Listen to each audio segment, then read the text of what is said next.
Chapter 20. Elizabeth! Elizabeth! What is the matter?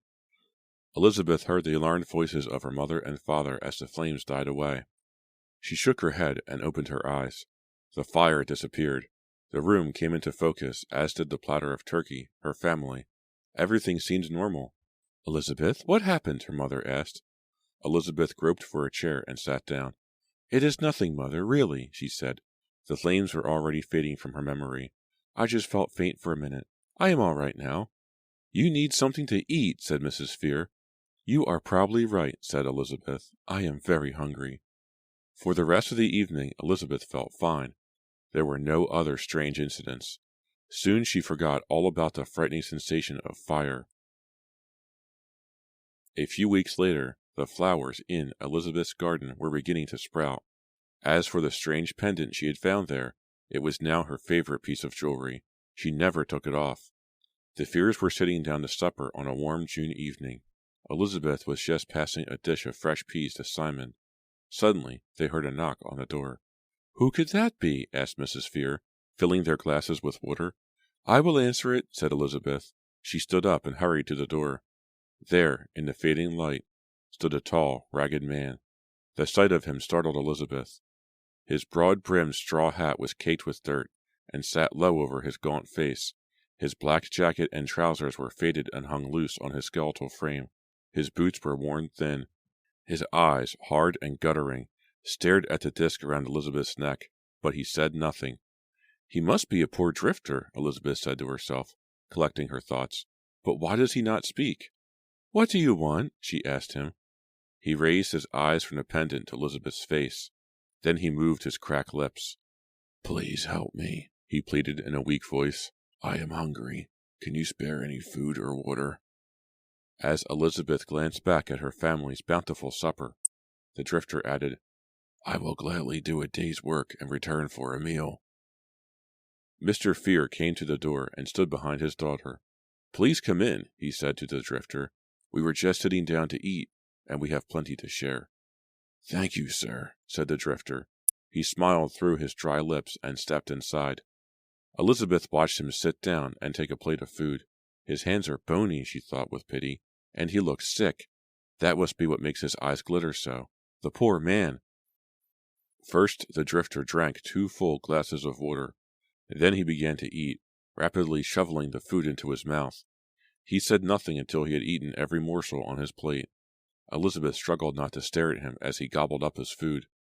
When he had finished the first serving, Mrs. Fear took his plate and refilled it. The man thanked her very sincerely. My name is Franklin, he told them, but my friends call me Frank. I consider you all my friends now. All the Fears smiled. Now that he has eaten a bit, Elizabeth thought, his eyes are warmer and his face is friendlier. To think I was frightened of a sick, weak, hungry man. Do you live around here, Frank? Asked Mr. Fear. Frank shook his head. I have no home, he said, not any more. There was silence for a moment as Frank tore at a slice of bread with his teeth. I used to have a family, he continued. I was one of 7 brothers. We lived on a farm with my mother and father, but I lost them all, my whole family, and the farm too. I am alone in the world now. He spread a thick layer of honey on the bread.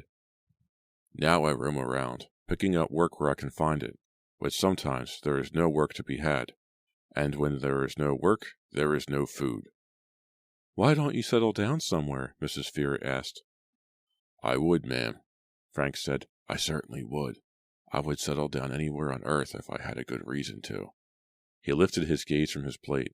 Elizabeth felt a little shiver. He is looking right at me, she thought. Frank wiped his mouth and pushed his chair back from the table.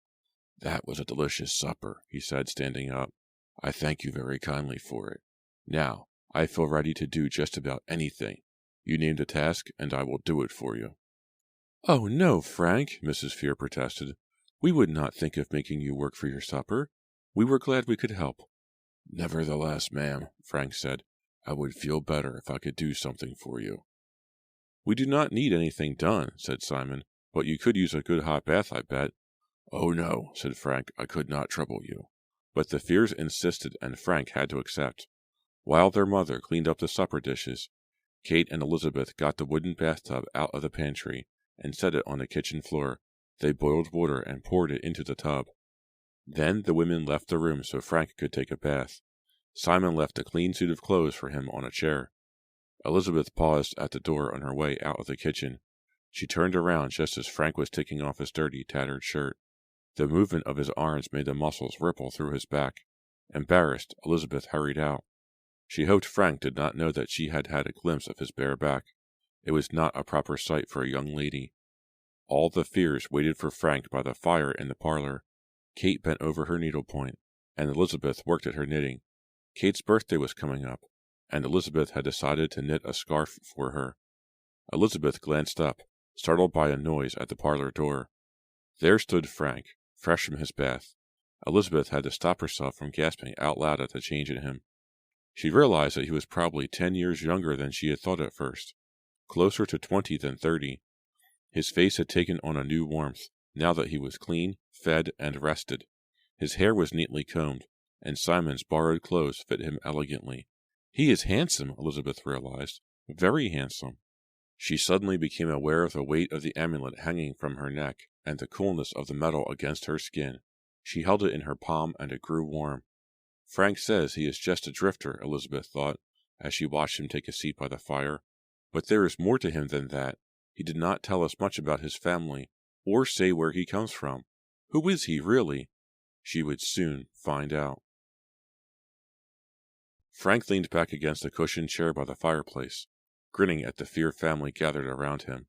They are all smiling at me, he thought. They are so welcoming to the poor, starving drifter into their home. They are being so kind, so good-hearted.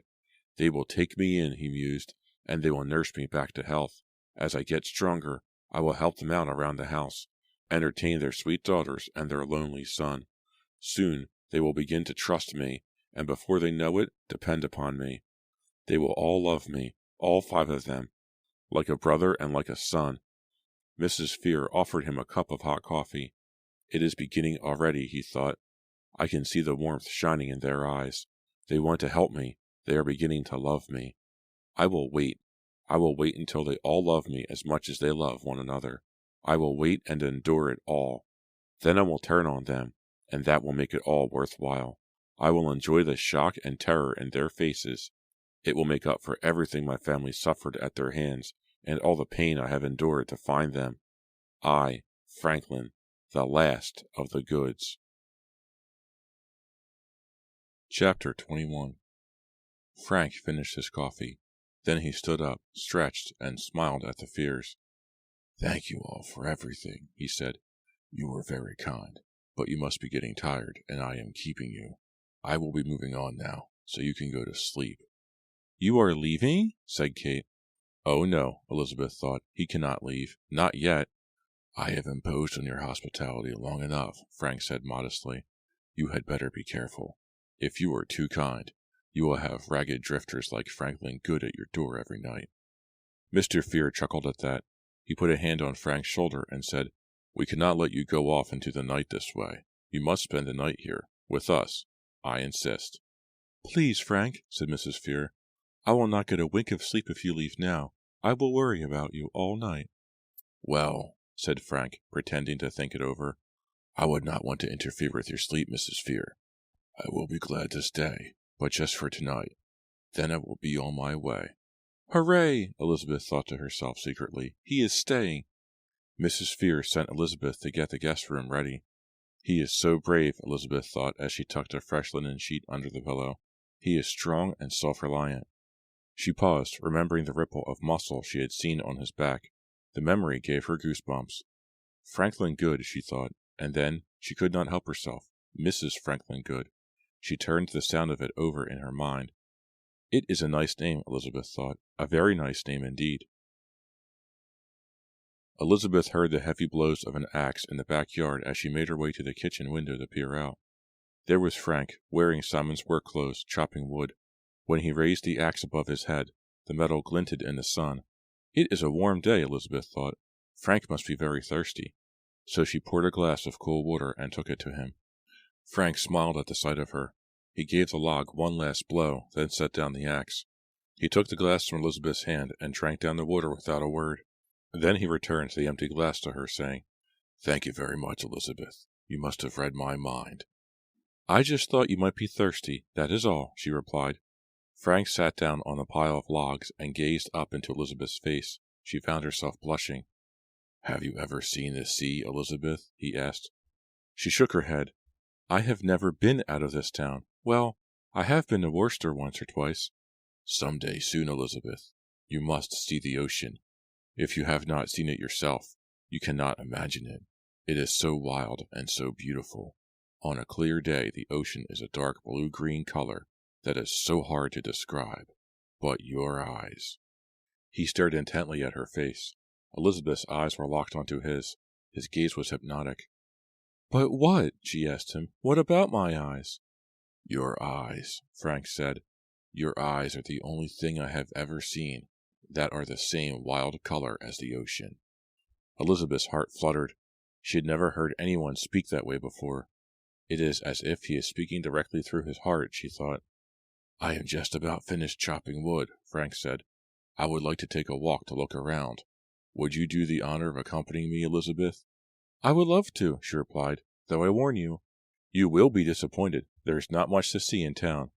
I am not interested in towns anyway, said Frank. I would rather take a walk through the woods. She set the glass on top of a log.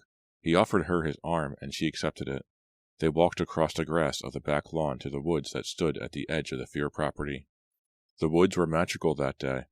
Rays of sunlight streamed through the tall pine trees, and the brown needles made a soft, fragrant carpet on the ground. Elizabeth led Frank to a clearing where two large, flat stones sat side by side like chairs. Kate and Simon and I loved to play here when we were children, she explained. We used to pretend this clearing was the throne room in a castle. Simon sat on that big stone there, and Kate on the smaller one. She sat down on the smaller rock, leaving the larger one to Frank. Simon was the king, and Kate was the queen. I usually had to be the princess. Frank smiled and sat down on his rock. Elizabeth paused and listened. She heard only the rustling of the squirrels and the chirping of the birds. There were no people around, she felt sure. Still, she lowered her voice as she said, There is an old woman who lives in these woods. She hobbles through the pines with a cane, all stooped over. She has white hair and wears black clothes. Simon and Kate and I used to see her when we played in this very spot. We ran if we saw her coming. Why? Elizabeth shrugged, feeling slightly guilty. All the children were afraid of her. We called her Old Aggie. People said she was a witch. I am sure they were just trying to frighten you, said Frank. Your parents were probably hoping a story like that would keep you from wandering too far off. Elizabeth smiled. I suppose you are right. Still, I always believed that Old Aggie really was a witch. One boy I knew said that if you got close enough, Aggie's cane turned into a live snake. Elizabeth could not stop herself from shivering. I often wonder if she is still alive. I am sure she is not, Frank said in a comforting voice. She smiled. She felt safe with him there. A ray of sunlight fell on the silver pendant around Elizabeth's neck. Frank reached for it. Where did you get this necklace? He asked. It is a strange piece of jewelry, is it not? Said Elizabeth. I found it in our backyard. It was buried in a rusty old strong-box. Frank studied the pendant, turning it over in his hand, rubbing his fingers over the blue jewels. What do the words mean? He asked her. Do you know who it belonged to? Elizabeth shook her head. I do not know anything about it, but I like it. I wear it for good luck. Frank nodded absently and studied the amulet for another long minute. Elizabeth found it odd that he was so interested in her charm. Frank seemed to read her thoughts. He let the amulet fall back against her chest and smiled at her. I am curious about it, he said, indicating the amulet, because it belongs to you. I only hope that this good luck charm has enough power to keep you safe. Someday, you might need a real protector. The world is full of danger, Elizabeth. His eyes were shining as he said this, and Elizabeth's heart swelled at his words. He is talking about himself, she thought happily. He wants to protect me. Could it be true? Could he really be falling in love with me? They strolled silently back to the house, arm in arm. Occasionally Elizabeth glanced at his face and found him watching her, a warm smile lighting up his face. That dog followed me all the way to Boston, Frank said, and all the Fears laughed. Elizabeth and her family were sitting around the supper table while Frank told them about his adventures. Elizabeth watched the rapt faces of her parents as they listened to Frank's stories. They like him, she thought happily. She wanted them to approve of him. She had an idea in the back of her mind that they wanted her to marry someone with property and money, and Frank was penniless. But character is more important than money, Elizabeth told herself. Surely mother and father can see that. You are not much older than I am, Simon said wistfully, but you have seen and done so much. Simon envies him, Elizabeth thought, suppressing a smile. She could not help being pleased at seeing her older brother humbled a bit. As the eldest Fear and the only boy, Simon sometimes acted as if he were a prince. Do not envy me, Simon, Frank said. If I still had a wonderful family like yours, I would never have left home. Frank's eyes paused on Elizabeth, and she smiled at him. What exactly happened to your family, Frank? Mrs. Fear asked. You have not told us. Frank set his fork and knife on his plate and wiped his mouth with his napkin. The Fears watched him, waiting to hear the tragic story he would tell. My family died mysteriously, Frank began, one by one. First my parents, then each of my brothers, until only I, the youngest, was left. They showed no sign of sickness, just died very suddenly, one at a time. Mrs. Fear clucked her tongue, and Mr. Fear slowly shook his head. Each time someone died we called a doctor, but he never knew what had happened. No one understood it. All the doctors were at a complete loss. Frank paused and took a breath. At any rate, the day came when I was the last good left. I was 12 years old. No one wanted to take me in, for fear they would catch whatever it was my family had. So I went off on my own. To this day, I wonder why I alone was spared. I am still waiting for the curse to come and strike me dead. Elizabeth felt her eyes fill with tears. My poor Frank, she thought. She wished she could reach across the table to comfort him, but she knew her mother would think her too forward. She glanced at her sister Kate. Kate's eyes, too, were shining with tears. Her face glowed as she listened to Frank, hanging on his every word. Kate's expression made Elizabeth feel suddenly uncomfortable. Why was Kate gazing at Frank that way? Elizabeth did not want to think about it, so she turned away. Soon she forgot about it, caught up in the story of Frank's first night alone. After supper, the family gathered in the parlor. Mrs. Fear sat at the piano and played. Simon and Frank began a game of chess. Elizabeth picked up her knitting needles, and Kate focused on her needlepoint. The fire crackled and sputtered, the gas lights hissed, the clock ticked on the mantel. Elizabeth could not concentrate on the scarf she was knitting. She glanced over at Simon and Frank to be sure they were not paying attention to her. Then she leaned across the couch toward Kate. I like Frank very much, she confided to her sister in a whisper. Don't you? Kate glanced up from her work, her eyes startled and wide, her hands fidgeted nervously. Of course I like him, she whispered back. We all do. Why are you asking me this? I was just making conversation, whispered Elizabeth. Kate seemed to be embarrassed, as if she had been caught in a lie. She put down her needlepoint and left the room, her full skirts rustling as she walked. Frank glanced up from the chess game when Kate left the room. He forced himself not to look at Elizabeth. Instead, he turned his head toward the fire so she would not see the smirk on his face. This is going to be easier than I imagined, he thought with satisfaction. Your move, Frank, said Simon. Frank tried to concentrate on the game. He could not let Simon beat him, not the first game. He would let Simon take the third one, maybe. Simon was staring at the chess pieces with total concentration. A lock of black hair hung over his forehead. He is just a boy, Frank thought. He does not understand what is happening. My plan is working, Simon, Frank told him in his mind. Your family likes me better with every passing day. Even you enjoy my company, do you not, Simon? I am winning your trust, all of you. Soon you will believe anything I say. As soon as I have that perfect trust, I will act. I watch my brothers die, one by one. You will soon know what that feels like, Simon. I will become your sister's only hope. Then I will watch them die, one by one. Frank slid his queen across the board. Checkmate, he said, grinning. Chapter 22. Put that watering can down. Elizabeth glanced up from her garden, startled by the sound of a deep, booming voice. Then she broke into a laugh. It was only Frank teasing her. It has not rained all week, she protested. My flowers are thirsty. She straightened her straw bonnet and continued watering the garden. Frank stepped closer to her. All right, water them, he teased. I will go for a walk in the woods by myself. She pouted. I am almost finished. There. She set the watering can down. Let me come with you. I would not want you to get lost." She took off her sunbonnet and left it on the grass. Her hair was tied back with a red satin ribbon. Frank took her hand, and they started off through the woods. Every day, when the weather was fair, Frank and Elizabeth walked through the woods to the clearing with the 2 flat rocks. Elizabeth looked forward to their walks more and more. No one else in the family knew about them. "I am not keeping our walks a secret exactly," Elizabeth thought. "I just have not mentioned them." Elizabeth knew that her mother would want to come on the walks, but that would ruin them. They would not be the same with her mother, not at all.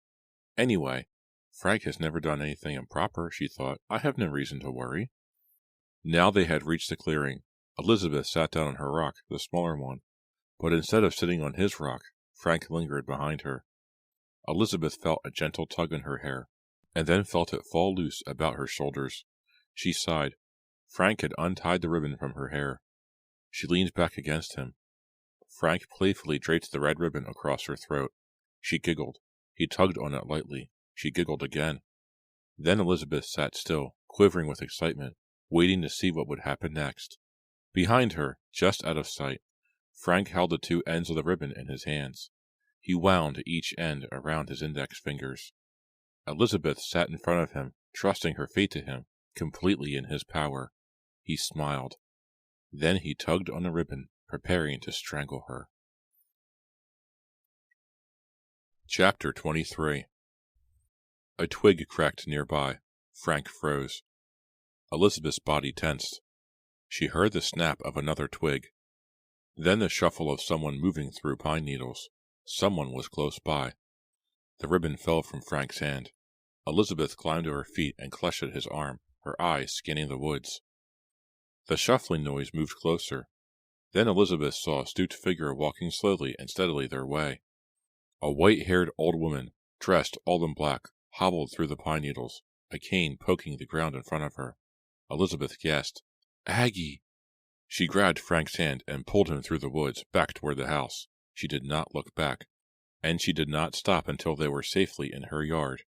"That was the old woman," Elizabeth said, panting. "Old Aggie. She is still alive." "She appeared to be a harmless old woman," Frank told her. "No, she is not," Elizabeth cried breathlessly.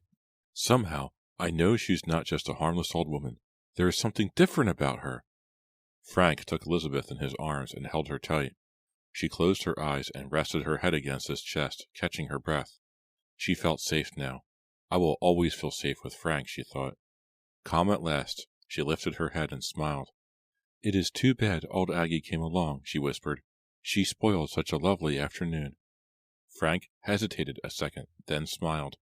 He is embarrassed, Elizabeth thought fondly. He was going to kiss me. He was going to ask me to marry him, and he wanted to surprise me. But now he knows that I know. Oh well, she thought as she and Frank started back toward the house. He will ask me soon, and I will not disappoint him. I plan to say yes. Elizabeth opened the back door, and she and Frank stepped into the kitchen. They found Kate stirring a pot of soup. Kate glanced at her sister and Frank when they walked in. Elizabeth smiled at her and said, "How is the soup coming?" Kate did not answer. Her mouth fell open, but no sound came out. She dropped the soup spoon and ran from the room. Elizabeth stared after her, shocked. She suddenly felt aware of her hair hanging loose about her shoulders. She turned to Frank, who had a strange, thoughtful expression on his face. "What could be the matter?" Elizabeth asked him. "Do you think Kate is all right?" "I am sure she is fine," Frank replied. "Perhaps she burned her hand on the pot." "I had better make sure she's not hurt," said Elizabeth. She started to follow Kate, but Frank caught her by the wrist and held her back. "Do not worry about her," he said. "Your mother is upstairs. I'm sure she's taking care of Kate." "I suppose you are right," Elizabeth said doubtfully. She felt she should go after her sister, but Frank seemed to want her to stay with him. The soup began to boil. Elizabeth picked up the spoon to stir it. "I cannot go running after Kate," she reasoned, as she felt Frank run his hand through her hair. "Someone has to stay here and watch the soup after all. If it boils over, we will not have any supper tonight, and I am sure Kate does not want that." A few weeks later, Elizabeth paced the house impatiently, searching for Frank. It was time for their walk, and she could not find him anywhere. She sighed and sat down on a chair in the parlor and picked up her knitting. I might as well work on Kate's scarf while I am waiting for him, she thought. I might as well make myself useful, as Mother would say. The back door slammed. Here he is at last, she thought. She stood up, waiting to greet him, but it was not Frank who burst into the parlor. It was Kate. Kate's face was flushed, and she carried a basket of mulberries in her arms. "Oh, Elizabeth!" she cried, letting the basket fall to the floor. She ran to her sister and threw her arms around her neck. "The most wonderful thing has happened?" "What on earth is it?" asked Elizabeth. She had never seen Kate so excited. "You will be so happy for me," Kate gushed. She took Elizabeth's hand in hers, knitting and all, and danced her around the room. "Mother will play the organ, and you can decorate the cake." "The cake?" asked Elizabeth. "Kate, what are you talking about?" "Haven't you guessed by now?" cried Kate. "Frank and I are going to be married." Chapter 24. "Married?" Elizabeth uttered, unable to hide her shock. "You and Frank? What is all the commotion in there?" Simon and Mr. Fear came hurrying in from the front porch, and Mrs. Fear appeared on the stairs. "What is going on, girls?" Elizabeth stood frozen in place, trying to stop her knees from shaking, while she watched Kate run into their mother's arms. "Mother, Frank has asked me to marry him." Elizabeth stood up to watch the happy uproar that followed this announcement. Mrs. Fear's kind face lit up, and Mr. Fear clapped his hands delightedly. Finally, Elizabeth could not help herself. She could not keep the words from bursting from her lips. "It cannot be," she cried in a trembling voice. "Frank loves me." No one seemed to hear her. Simon asked, "Where is Frank? I want to congratulate him." "How can this be?" thought Elizabeth. "Is this really happening? Kate and Frank." She wanted to scream. She wanted to fly out of the room. She wanted to disappear forever. "How can this be? How can this be?" She uttered a sob of grief, of anger, of disbelief. Kate and Frank! Elizabeth remembered just then all the times that Kate had acted strangely around her and Frank. When Elizabeth told Kate that she liked Frank, and when Elizabeth and Frank had come in from the woods and found Kate stirring soup. Kate had seemed upset those times. Now it all made sense. Kate had loved Frank all along, and Kate had stolen Frank from her. "How could you?" Elizabeth shrieked at the top of her lungs. Her new outburst made everyone fall silent, and they all turned to stare at Elizabeth. "How could you?" she raged at Kate again. "My own sister." "What?" Kate gaped at her, bewildered. "Lizzie, what are you talking about?" I. Elizabeth found herself speechless now.